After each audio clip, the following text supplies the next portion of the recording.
11월 8일 오늘의 말씀은 사사기 4장 1절에서 9절입니다. 에훗이 죽으니 이스라엘 자손이 또 여호와의 목전에 악을 행하매 여호와께서 하솔에서 통치하는 가나안 왕 야빈의 손에 그들을 파셨으니 그의 군대 장관은 하로셋 학고임에 거주하는 시스라요. 야빈 왕은 철병거 900대가 있어 20년 동안 이스라엘 자손을 심히 학대했으므로 이스라엘 자손이 여호와께 부르짖었더라. 그때에 랍비도스의 아내 여선지자 드보라가 이스라엘의 사사가 되었는데 그는 에브라임 산지 라마와 베델 사이 드보라의 종려나무 아래에 거주하였고 이스라엘 자손은 그에게 나아가 재판을 받더라. 드보라가 사람을 보내어 아비노함의 아들 바락을 납달리 게데스에서 불러다가 그에게 이르되 이스라엘의 하나님 여호와께서 이같이 명령하지 아니하셨느냐? 너는 납달리 자손과 스불론 자손 10,000명을 거느리고 다볼 산으로 가라. 내가 야빈의 군대 장관 시스라와 그의 병거들과 그의 무리를 기손강으로 이끌어 내게 이르게 하고 그를 내 손에 넘겨주리라 하셨느니라. 바락이 그에게 이르되 만일 당신이 나와 함께 가면 내가 가려니와 만일 당신이 나와 함께 가지 아니하면 나도 가지 아니하겠노라 하니 이르되 내가 반드시 너와 함께 가리라. 그러나 내가 이번에 가는 길에서는 영광을 얻지 못하리니 이는 여호와께서 시스라를 여인의 손에 파실 것임이니라 하고 드보라가 일어나 바락과 함께 게데스로 가니라. 아멘. 오늘 이야기의 주인공은 여성입니다. 당시 이스라엘 사회가 무너졌을 때 여성을 지도자로 세우셔서 나라를 구하는 이야기입니다. 당시 이스라엘 사회의 사회 통념에 비추어 볼 때 여성이 지도자로 나섰다는 것은 그만큼 남성들이 제 역할을 못했다는 것을 보여주는 반증입니다. 물론 이 말은 여성이 지도자가 될 수 없다는 말은 아닙니다. 남존여비의 사회에서 여성이 지도자로 나섰다는 것은 그만큼 남성의 지도력이 실종되었다는 것을 그 사회가 보여주는 것입니다. 사사 에훗이 모압을 무찌른 후 이스라엘 민족은 80년간 평안을 누렸습니다. 그러나 유감스럽게도 이스라엘 민족은 또다시 크게 타락하고 말았습니다.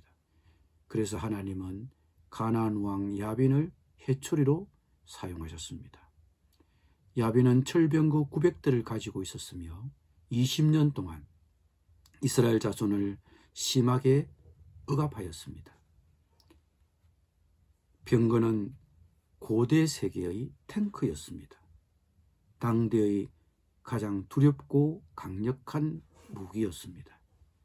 가나안 왕 야빈은 이런 병거 900대를 앞세워 20년간이나 이스라엘 민족을 잔혹하게 압제했습니다. 5장에 보면 그 압제가 얼마나 심하였는지를 알 수 있습니다. 5장 6절에서 8절은 이렇게 말합니다. 아나세 아들 삼갈 때에도 야엘 때에도 큰 길에는 발길이 끊어지고 길손들은 뒷길로 다녔다. 나 드보라가 일어나기까지 이스라엘의 어머니인 내가 일어나기까지 이스라엘에서는 용사가 끊어졌다.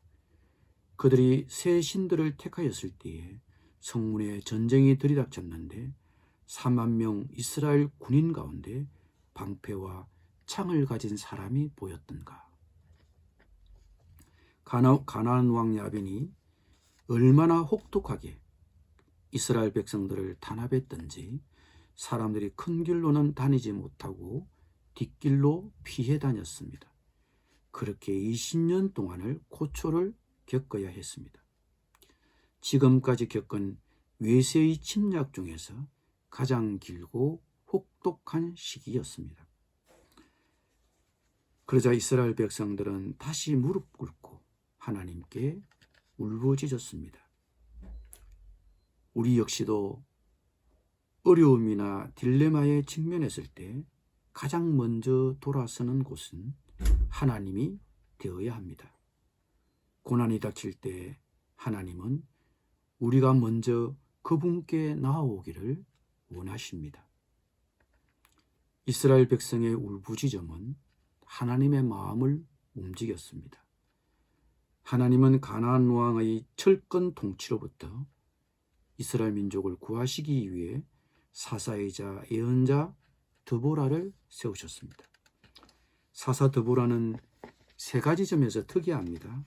드보라는 사사였습니다. 5절에 보면 재판하는 드보라의 모습을 보여줍니다.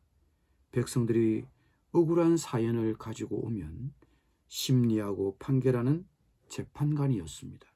그리고 예언자였습니다. 그리고 여성이었습니다.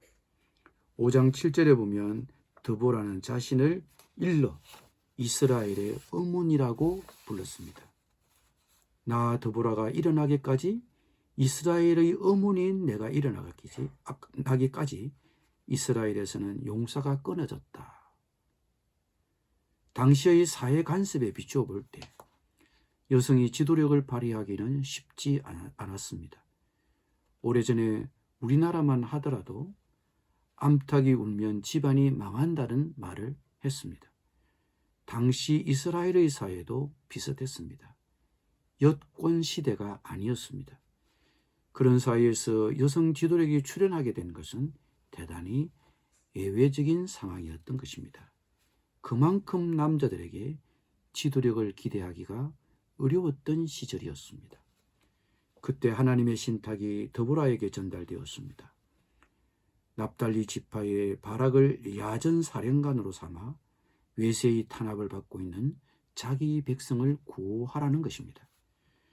그러나 이 신탁을 전달받은 바락은 주저했습니다. 용기가 없었는지 믿음이 없었는지 그는 선뜻 대답을 못했습니다. 그리고는 드보라의 치맛자락을 붙들었습니다.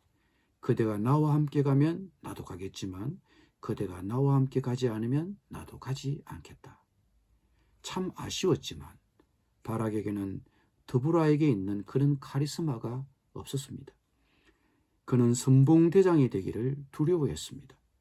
보통 전시 상황에서는 남성이 지도력을 발휘해야 하는데 아마도 바락은 자기가 군대를 지휘하면 군인들이 자신의 지휘를 따라올지 그것을 두려워했는지도 모릅니다. 적어도 드보라와 함께야 군인들이 따르지 않을까, 말이 먹히지 않을까.